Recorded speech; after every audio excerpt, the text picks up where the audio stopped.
একটা সময় ফুটবল মানেই ছিল একটা শিল্প, আর সেই শিল্পের সবথেকে সুন্দর নাম এফসি বার্সেলোনা। এই ক্লাবটি শুধু ম্যাচ জিতেনি, ফুটবলকে বদলে দিয়েছে। একটা ছেলেকে দেখে পুরো বিশ্ব অবাক হয়ে গিয়েছিল। নাম তার রোনালদিনহো। হাসি মুখে ফুটবল খেলতে খেলতে সে মানুষকে প্রেমে ফেলে দিয়েছিল এই ক্লাবের। ক্যাম্প নুতে তখন শুধু জয় না, ছিল আনন্দ, ছিল জাদু। তারপর এলো ইতিহাসের সব থেকে সুন্দর অধ্যায়, 2008 থেকে 2012। ফুটবল বিশ্ব একটা টিমকে দেখে অবিশ্বাসে তাকিয়েছিল। পেপ গার্দিওলার হাত দিয়ে জন্ম নেয় টিকি টাকা বিপ্লব। জাবি, আন্দ্রেস ইনিয়েস্তা আর একজন ছোট্ট জাদুকর লিওনেল মেসি। ওরা শুধু খেলতো না, ওরা মাঠের ভিতরে কবিতা লিখতো। 2009 সালে 6টি শিরোপা জিতে এই দল ফুটবল ইতিহাসের সব থেকে ভয়ঙ্কর দল হয়ে ওঠে FC Barcelona.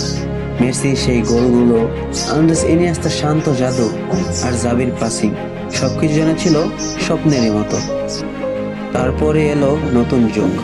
Neymar junior, Luis Suarez আর লিওনেল মেসি মিলে তৈরি করলো এমএসএন। 2015 সালে আবার ট্রেবল, আবার ইউরোপ কাপলো বার্সেলোনার নামে। কিন্তু প্রতিটা গল্পের একটা অন্ধকার সময় আসে।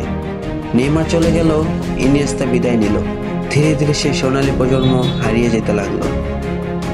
আর শেষমেশ লা লিগার নিয়মের মার পেছে পড়ে মেসিকে এক প্রকার বাধ্যই হওয়া লাগলো ক্লাব ছাড়ার জন্য। আর সেই দিন মনে হয়েছিল বার্সেলোনার হৃদয় ভেঙে গেছে। হার, অপমান, ইউরোপের বড় বড় পর্যায়ে চোখে পানি। অনেকে বলেছিল বার্সেলোনা শেষ, কিন্তু বার্সেলোনা তো এত সহজে শেষ হয়ে যাবে না, কারণ লামাসি এখনো বেঁচে আছে। আজ আবার নতুন প্রজন্ম উঠে এসেছে। লামিন ইয়ামাল, পেদ্রি, গাভি আর হান্সি ফ্লিকের ট্যাকটিক্যাল মাস্টারমাইন্ড প্ল্যান। বার্সেলোনা আবার নিজের পরিচয় ফিরে পাচ্ছে। ব্যাক টু ব্যাক 2টা লিগ টাইটেল জিতা, এটা শুধু একটা ট্রফি না, এটা হচ্ছে এক প্রত্যাবর্তনের গল্প, অন্ধকার থেকে আলোয় ফিরে আসার গল্প। কারণ বার্সেলোনা শুধু একটা ক্লাব না, বার্সেলোনা হচ্ছে একটা লেগেসি, বার্সেলোনা হচ্ছে একটা ডিএনএ। এই ডিএনএ তো এত তাড়াতাড়ি শেষ হবার নয়। হ্যাঁ, বার্সেলোনা ফাইনালি ইজ ব্যাক।